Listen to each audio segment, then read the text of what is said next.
Hello बच्चों, मैं नीतीश माथुर आप सभी का स्वागत करता हूं अपने यूट्यूब चैनल बूस्ट ब्रेन में। आज अपनी पहली क्लास है और आज इस पहली क्लास में हम पढ़ने वाले हैं क्लास 8 की ज्योग्राफी का चैप्टर फर्स्ट। इसका नाम है रिसोर्सेज यानी कि संसाधन। तो यहाँ पर आज हम पढ़ने वाले हैं संसाधनों के बारे में यानी कि रिसोर्सेज के बारे में।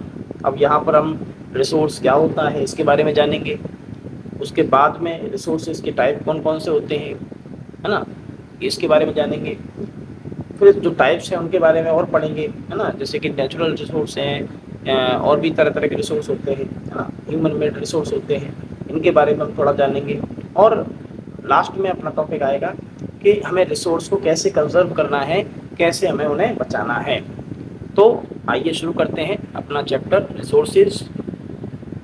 Mona and Raju were helping अम्मा टू क्लीन देयर हाउस। तो मोना एंड राजू यानी कि मोना और राजू जो है वो अपनी अम्मा की हेल्प कर रहे हैं उनके घर को साफ करने में। Look at all these things, clothes, utensils, food grains, combs, this बोतल of honey, books, each of these has a use, said Mona. तो मोना कहती है कि देखो इन सभी चीज़ों को, जैसे कि कपड़े हैं, बर्तन हैं या फूड ग्रेन्स हैं, है ना। उसके बाद में कॉम मतलब होता है कंगा या कंगी कह लो।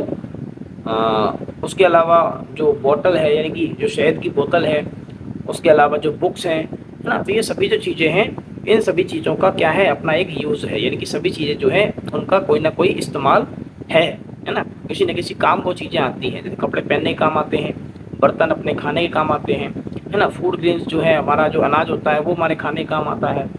जो कॉम्ब होता है, कंगा होता है, उससे हम बाल को कंघी करते हैं।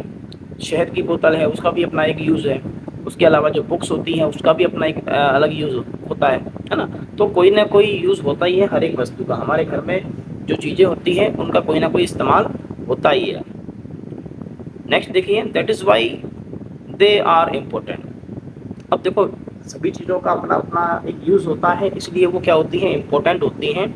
सैड अम्मा ने कहा। तो अम्मा कहती है कि इसीलिए इन सभी चीज़ों का क्या है, इन सभी चीज़ों का इम्पोर्टेंस है। यानी कि हमारे घर में जो भी चीज़ें हमें देखने को मिलती हैं, छोटी से छोटी और बड़ी से बड़ी, उसका कुछ ना कुछ यूज़ होता है, कुछ ना कुछ इस्तेमाल उस काम करते हैं, इसीलिए वो हमारे लिए इम्पोर्टेंस होती है। अगर इम्पोर्टेंस नहीं होता हमारे लिए उनका, तो हम उन चीज़ों को अपने घर में नहीं रखते, है ना। तो कोई ना कोई यूज़ है तभी तो रखे हुए हैं। तो अम्मा कहती है कि इसीलिए इनका इम्पोर्टेंस है। इसीलिए क्यों है, क्योंकि उनका कोई ना कोई अपना यूज़ है, किसी न किसी काम आती हैं वो चीज़ें, इसलिए उनका इम्पोर्टेंस है, अम्मा ने कहा। और ये सब चीज़ें क्या कहलाती हैं, दीज आर रिसोर्सेज। ये सभी चीज़ें रिसोर्स कहलाती हैं, संसाधन कहलाती हैं।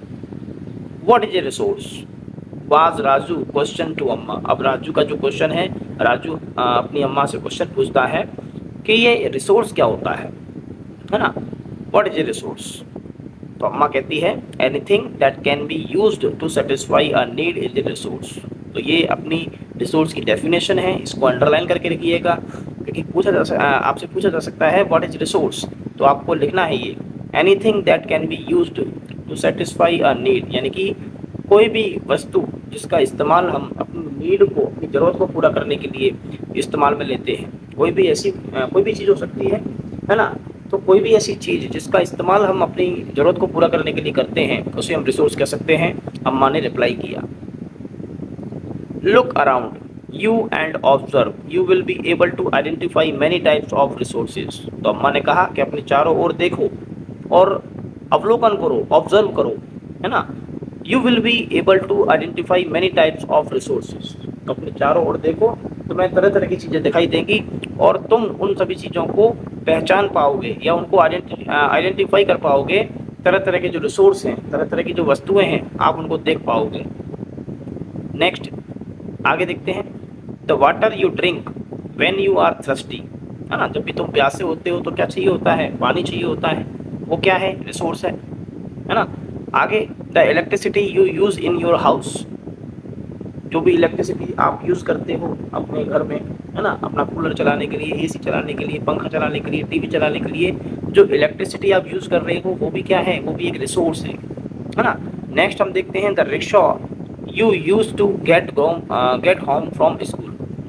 आप अपने स्कूल से घर जाते हो जिस रिक्शा में, है ना, जिस रिक्शा में बैठकर आप अपने घर जाते हो या घर से स्कूल आते हो, वो रिक्शा भी क्या है, ये वो रिक्शा भी अपने आप में एक रिसोर्स है। The text book you use to study are all resources. और वो किताबें जिनको तुम पढ़ते हो वो भी क्या है, वो भी अपने आप में एक रिसोर्स है, एक संसाधन है। Your father has prepared a tasty snack for you, the fresh vegetable he has used are also a resource. आपके पिताजी ने, आपके फादर ने क्या किया है, आपके लिए एक टेस्टी स्नैक तैयार किया है, और वो भी जो है क्या है, फ्रेश वेजिटेबल्स हैं। मतलब जो आपके लिए स्नैक्स बनाया है, उस स्नैक्स में उन्होंने क्या इस्तेमाल किया है, उस स्नैक्स को बनाने में आपके पिताजी ने फ्रेश वेजिटेबल्स यानी कि जो ताज़ी सब्जियां हैं उनका इस्तेमाल किया है। तो वो सब्जियां भी अपने आप में क्या हैं, वो अपने आप में एक रिसोर्स हैं। नेक्स्ट हम देखते हैं water, electricity, rickshaw, vegetable and text book have something in common. तो देखो ये जो चीज़ें हैं, वाटर हो गया, इलेक्ट्रिसिटी हो गई, है ना, रिक्शा हो गया, वेजिटेबल हो गए, टेक्स्ट बुक हो गई, यानी कि जो किताबें हैं आपकी वो हो गई, है ना। इन सभी चीज़ों में क्या है, एक कॉमन चीज़ है, और वो कॉमन चीज़ क्या है, they have all been used by you. वो कॉमन चीज़ ये है कि वो सभी चीज़ों का इस्तेमाल किया जाता है। उन सभी चीज़ों का इस्तेमाल कौन करता है, उन सभी चीज़ों का इस्तेमाल आपके द्वारा किया जाता है।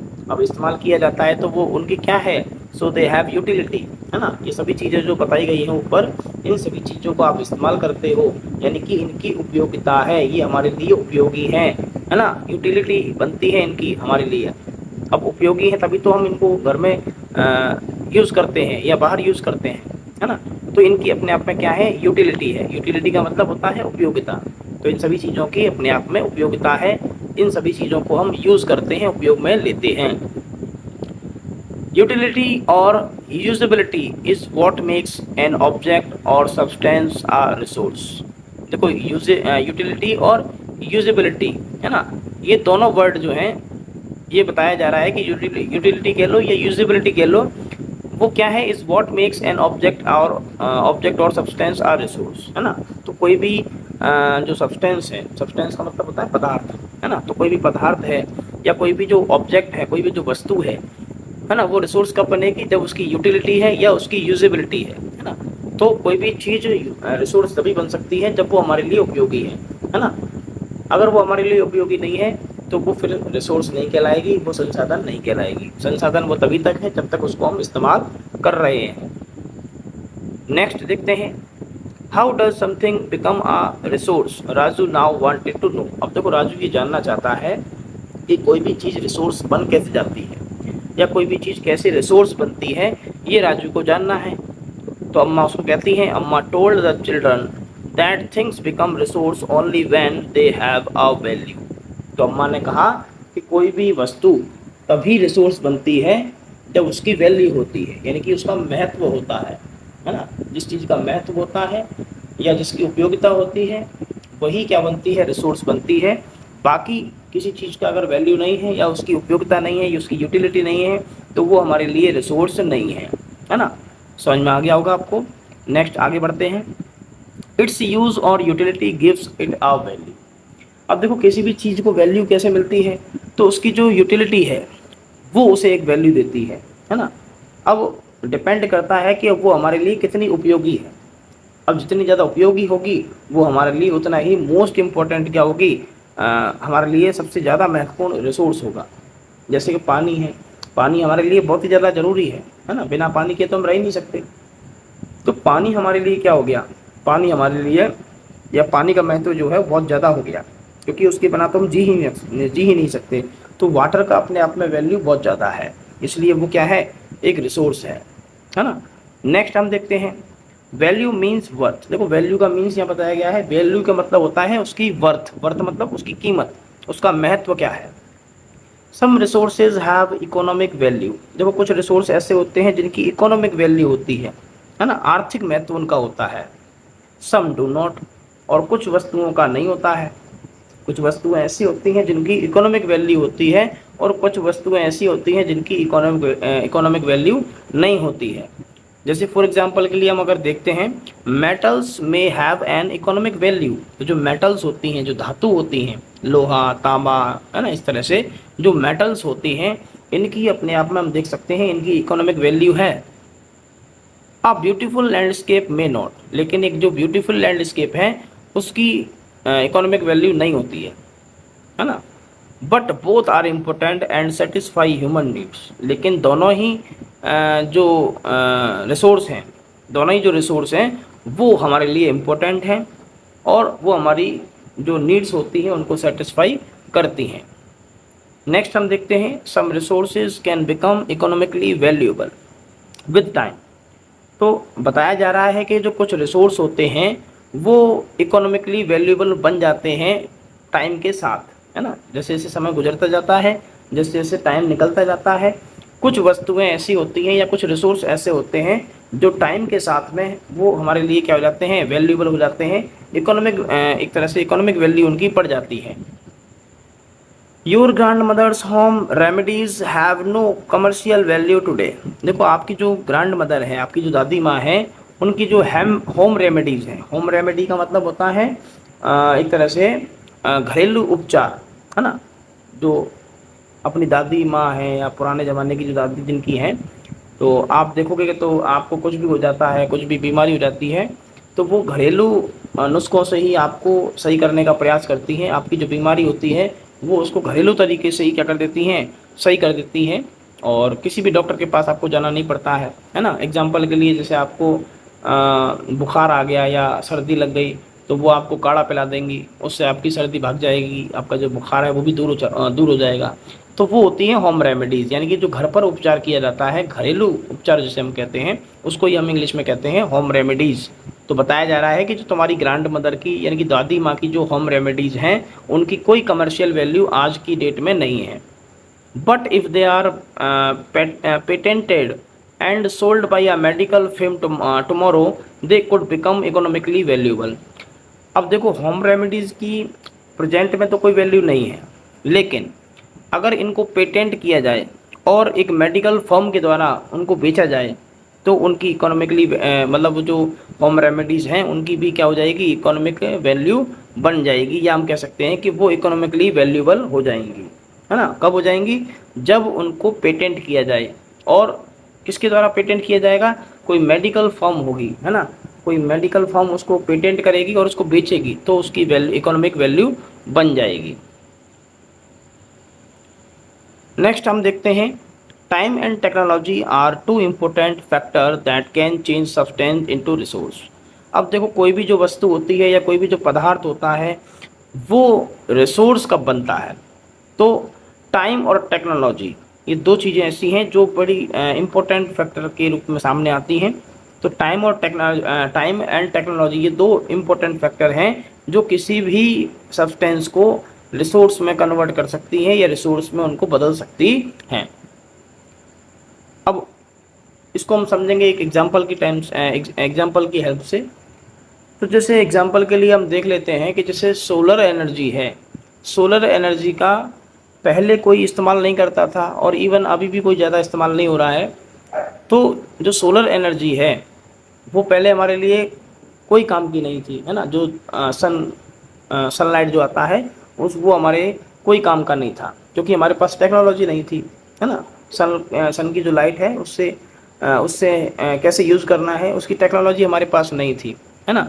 लेकिन टाइम के साथ में अब टेक्नोलॉजी आ गई, है ना। अब हम देख सकते हैं कि जो सन की जो लाइट है या जो सन का प्रकाश है, धूप जिसको हम कहते हैं, उसका इस्तेमाल करके आज हमारे पास ऐसी टेक्नोलॉजी है कि हम उससे लाइट बना सकते हैं। तो भविष्य में हम कह सकते हैं कि ये क्या बन जाएगा, एक रिसोर्स बन जाएगा, जो कि पहले रिसोर्स नहीं था अब रिसोर्स बन के तैयार है। तो टाइम और टेक्नोलॉजी दो ऐसे इंपॉर्टेंट फैक्टर होते हैं जो किसी भी पदार्थ को क्या बना सकते हैं, रिसोर्स में कन्वर्ट कर सकते हैं। नेक्स्ट आगे देखेंगे, both are related to the need of the people. अब देखो दोनों ही जो फैक्टर हैं, है ना, दोनों ही लोगों की नीड्स से लोगों की ज़रूरतों से क्या है, रिलेटेड हैं या संबंधित हैं। People themselves are the most important resource. देखो जो इंसान है, जो मानव है, वो अपने आप में खुद ही क्या है, एक इम्पोर्टेंट रिसोर्स है। It is their ideas, knowledge, inventions and discoveries that lead to creation of more resources. अब देखो इंसान जो है यानी कि जो मानव है वो अपने आप में कह सकते हैं कि बहुत ही मोस्ट इम्पोर्टेंट रिसोर्स है। ऐसा क्यों है? क्योंकि देखो किसी भी किसी भी पदार्थ को रिसोर्स बनाने में, है ना, किसका हाथ होता है? तो इंसानों का हाथ होता है।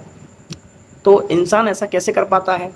क्योंकि उसके पास क्या होती है? उसके पास उसके आइडियाज़ होते हैं। आइडिया मतलब विचार, है ना। तो विचार होते हैं, उसके पास नॉलेज होती है, उसके पास इन्वेंशन वो करता है ना। अब देखो जो व्यक्ति पढ़ा लिखा है, जिसके पास नॉलेज है ना, जिसके अब देखो पढ़ा लिखा है तो उसके मन में आइडिया भी बहुत अच्छे अच्छे आएंगे, और जब आइडियाज़ अच्छे अच्छे आएंगे और नॉलेज है उसको, तो वो इन्वेंशन भी करेगा, है ना। इन्वेंशन का मतलब आविष्कार करेगा, डिस्कवरीज करेगा, और इसी का परिणाम क्या होता है? इसी का परिणाम ये होता है कि हम नए नए रिसोर्स की खोज कर रहे हैं, है ना। तो इसलिए इंसान को या मानव को एक मोस्ट इम्पोर्टेंट रिसोर्स कहा गया है। तो जो मानव है वो अपने आप में खुद ही क्या है? एक मोस्ट इम्पोर्टेंट रिसोर्स है। नेक्स्ट हम देखते हैं ईच डिस्कवरी और invention lead to many others, है ना। अब हर एक जो डिस्कवरी होती है, प्रत्येक जो डिस्कवरी होती है या इन्वेंशन जो होता है ना, वो किसी एक व्यक्ति के लिए नहीं होता है, वो सबके लिए होता है। कोई भी खोज होती है या कोई भी इन्वेंशन होता है तो वो औरों को भी लाभ पहुंचाता है ना। The discovery of fire led to the practice of cooking and other processes while the invention of the wheel ultimately resulted in development of newer mode of transport. अब देखो क्या हुआ था, तो हम पास्ट की अगर बात करें तो पास्ट में एक डिस्कवरी हुई थी जिसको हम कहते हैं डिस्कवरी ऑफ फायर, यानी कि आग की खोज हुई थी, है ना। आग की खोज किसने की थी? तो आदि मानवों ने की थी, है ना। तो आग की खोज होने से पहले आग के बारे में कोई जानता भी नहीं था। जैसे ही आग की खोज हुई, धीरे धीरे लोगों को समझ में आया, है ना। लोगों ने पकाना शुरू किया, है ना। पकाने की जो प्रथा है वो चालू हुई, और भी जो प्रोसेसेस हैं वो भी चालू हुई। और एक और इन्वेंशन हुआ था जिसको हम कहते हैं इन्वेंशन ऑफ व्हील, यानी कि पहिए का आविष्कार। तो जब पहिए का आविष्कार हुआ तो उससे क्या हुआ? उससे भी आगे डेवलपमेंट हुआ, और नए नए जो ट्रांसपोर्ट के जो साधन हैं, नए नए जो मोड्स हैं ट्रांसपोर्ट के, वो हमें सामने देखने को मिले। The technology to create hydro electricity has turn energy in fast flowing water into an important resource. देखो एक और हमारे पास टेक्नोलॉजी है जिसको हम कहते हैं हाइड्रो इलेक्ट्रिसिटी, यानी कि जो पानी होता है, तेज बहाव का जो पानी होता है, उस तेज बहाव के पानी को हम यूज़ करते हैं और उसको हम एनर्जी में कन्वर्ट कर लेते हैं, और उससे भी क्या बना लेते हैं? लाइट बना लेते हैं, बिजली बना लेते हैं, जो कि अपने आप में क्या है? एक बहुत ही ज़्यादा इम्पोर्टेंट रिसोर्स है। नेक्स्ट हम बात करते हैं टाइप ऑफ रिसोर्सेज, है ना, यानी कि संसाधन कितने प्रकार के होते हैं। तो resources are generally classified into natural, human made and human. तो जो रिसोर्स हैं उनको हम 3 भागों में बांट सकते हैं। पहला हो गया नेचुरल, दूसरा हो गया ह्यूमन मेड, और तीसरा खुद ह्यूमन है ही, है ना। तो 3 हो गए, नेचुरल, ह्यूमन मेड और तीसरा ह्यूमन खुद है ही। सबसे पहले बात करते हैं नेचुरल रिसोर्सेज। तो पढ़ते हैं, resources that are drawn from nature and used without much modification are called natural resource. तो आपको यहाँ पर बताया जा रहा है नेचुरल रिसोर्स क्या होता है। तो देखते हैं, resources that are drawn from nature, यानी कि ऐसे रिसोर्स, ऐसे संसाधन जो हमें प्रकृति से प्राप्त होते हैं, and used without much modification are called natural resources, और उनको हम बिना किसी मॉडिफिकेशन के, बिना किसी उसमें बदलाव किए उसको हम सीधे ही यूज़ करते हैं। ऐसे पदार्थों को या ऐसे वस्तुओं को हम नेचुरल रिसोर्स कहते हैं। नेक्स्ट अगर देखते हैं, the air we breathe, the water in our rivers and lakes, the soil, minerals are all natural resources. तो कौन कौन से रिसोर्स नेचुरल हैं? तो सबसे पहले आता है एयर। तो एयर मतलब वायु, तो जो हम सांस लेते हैं, जो हम एक तरह से रेस्पिरेशन करते हैं, तो उसमें जो हम सांस लेते हैं, जो वायु हम अंदर लेते हैं, वो भी क्या है? नेचुरल रिसोर्स है। उसके अलावा हम बात करते हैं वाटर की, जो कि नदियों में, झीलों में हमें देखने को मिलता है। तो इसको भी हम बिना किसी ज़्यादा मॉडिफिकेशन के सीधे ही यूज़ करते हैं, ये भी हमारा नेचुरल रिसोर्स हो गया। उसके बाद हम बात करें अगर सॉइल की, वो भी नेचुरल रिसोर्स है क्योंकि प्रकृति से प्राप्त होती है। और उसके अलावा है मिनरल्स, यानी कि खनिज पदार्थ। जो भी खनिज पदार्थ हैं ये भी क्या में आते हैं? ये भी हमारे नेचुरल रिसोर्स कहलाते हैं। Many of these resources are free gift of nature and can be used directly. अब बताया जा रहा है कि इनमें से ज़्यादातर जो रिसोर्स होते हैं ये नेचर के द्वारा दिए गए फ्री गिफ्ट होते हैं, यानी कि एक तरह से फ्री में दिए हुए गिफ्ट होते हैं नेचर के द्वारा, और इनको हम डायरेक्टली यूज़ कर सकते हैं। In some cases tools and technology may be needed to use the natural resource in the best possible way. कभी कभी क्या होता है कि कोई ऐसा रिसोर्स भी होता है जिसके लिए हमें टूल्स एंड टेक्नोलॉजी की ज़रूरत पड़ती है ना। क्यों पड़ती है ज़रूरत भाई इनको टूल्स एंड टेक्नोलॉजी की? क्योंकि उसमें हम थोड़ा सा बदलाव कर सकें, है ना, बदलाव करके उसको हम एक तरह से बेस्ट पॉसिबल वे में उसको हम यूज़ कर पाएँ, इसलिए हमें वहाँ पर टूल्स एंड टेक्नोलॉजी की ज़रूरत पड़ती है। नेक्स्ट हम बात करते हैं natural resource can be broadly categorised into renewable and non renewable resource. अब देखो नेचुरल रिसोर्स जो होते हैं वो भी दो तरह के होते हैं, एक होते हैं रिन्यूएबल, एक होते हैं नॉन रिन्यूएबल। अब रिन्यूएबल कौन से होते हैं? रिन्यूएबल मतलब जिनको हम रिन्यू कर सकते हैं, मतलब वापस से दोबारा से उनको हम बना सकते हैं, या दोबारा से जो ऑटोमेटिक हमको मिल सकते हैं, है ना, उनको हम रिन्यूएबल कहते हैं। तो देखते हैं इसमें, renewable resources are those which get renewed or replenished quickly. तो ऐसे रिसोर्स जो क्या हो सकते हैं, रिन्यू हो सकते हैं शीघ्रता से। Some of these are unlimited and are not affected by human activities. अब इनमें से भी मतलब कुछ रिसोर्स ऐसे होते हैं जो स्वतः ही, या कह सकते हैं कि अपने आप ही एक तरह से रिन्यू होते रहते हैं और ह्यूमन एक्टिविटीज़ से या मानवीय जो क्रियाएं हैं उनसे अफेक्ट नहीं होते हैं। जैसे कि सोलर और विंड एनर्जी, जैसे सोलर एनर्जी है, विंड एनर्जी है ना, तो ये कभी ना ख़त्म होने वाली एनर्जी है, ये रिन्यू होती रहती है ना, इसको हम कितना ही यूज़ करें ये ख़त्म नहीं होगी। Yet careless use of certain renewable resources like water, soil and forest can affect their stock। अब देखो कुछ और भी रिन्यूएबल रिसोर्स हैं, जैसे कि वाटर हो गया, सॉइल हो गई, है ना, फॉरेस्ट हो गई, ये भी हमारे रिन्यूएबल रिसोर्सेज हैं, है ना। देखो पानी जो है कितना हम यूज़ कर सकते हैं, और जो अपना जो पानी है नदियों में, झीलों में, या अंडरग्राउंड जो वाटर है वो भी धीरे धीरे रिन्यू होता है, लेकिन स्पीड कम होती है इसकी।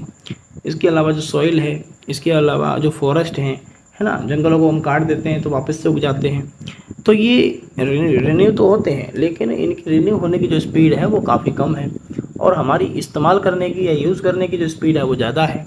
तो ऐसे भी रिसोर्स होते हैं कि अगर उनको हम केयरलेस तरीके से या लापरवाही से हम अगर उनको यूज़ करते हैं तो उनका जो स्टॉक है, उनका जो भंडार है वो क्या हो सकता है, अफेक्ट हो सकता है। नेक्स्ट देखते हैं, water seems to be an ultimate renewable resource. देखो पानी जो होता है वो भी क्या है, एक अल्टीमेट रिन्यूएबल रिसोर्स है, लेकिन क्या है देखो, but shortage and drying up of natural water resources is a major problem in many part of the world today. लेकिन अब क्या है कि हमारी जो वाटर बॉडीज़ हैं, नदियाँ हैं, झीलें हैं, तो ये क्या हो रही हैं, धीरे धीरे पानी की कमी से सूख रही हैं, है ना, और एक तरह से कह सकते हैं कि ये भी एक मेजर प्रॉब्लम है, एक बहुत ही बड़ी समस्या है ना। एक तरफ तो हम क्या कर रहे हैं, एक तरफ तो हम पानी का बहुत ज़्यादा इस्तेमाल कर रहे हैं, उसकी वजह से पानी तो धीरे धीरे कम होता जा रहा है। उसके अलावा जो पानी है वो सूख जाता है ना, तो जो वाटर बॉडीज़ है उनमें पानी फिर बचता नहीं है, तो बाद में फिर प्रॉब्लम क्रिएट होती है। तो ये भी एक मेजर प्रॉब्लम है ना। नेक्स्ट हम बात करते हैं नॉन रिन्यूएबल रिसोर्सेज। ऐसे रिसोर्स जो रिन्यू नहीं होते हैं, है ना, वापस से एक तरह से कह सकते हैं कि जो नवीनीकरण जिनका नहीं होता है, तो उनको हम नॉन रिन्यूएबल रिसोर्स कहते हैं। तो देखते हैं इसमें, देखो, non renewable resource are those which have a limited stock. ऐसे रिसोर्स जिनका भंडार सीमित होता है ना, जिनका भंडार क्या है, सीमित है, और जिनको यूज़ हम करते हैं तो वापस से वो भंडार में क्या है, वापस से वो रिन्यू नहीं होते हैं, या उनका जो भंडार है वो भरता नहीं है दोबारा से। एक बार ख़त्म हो गए तो ख़त्म हो गए, जैसे कोयला है, जला लिया, ख़त्म हो गया, है ना, तो वापस से ऐसा नहीं है कि जो राख बन गई उससे हम दोबारा कोयला बना लेंगे या अपने आप से कोयला बन जाएगा, ऐसा नहीं होता है ना। एक बार ख़त्म हो गया तो ख़त्म हो गया। तो ऐसे रिसोर्स जिनका लिमिटेड स्टॉक होता है उनको हम नॉन रिन्यूएबल रिसोर्स कहते हैं।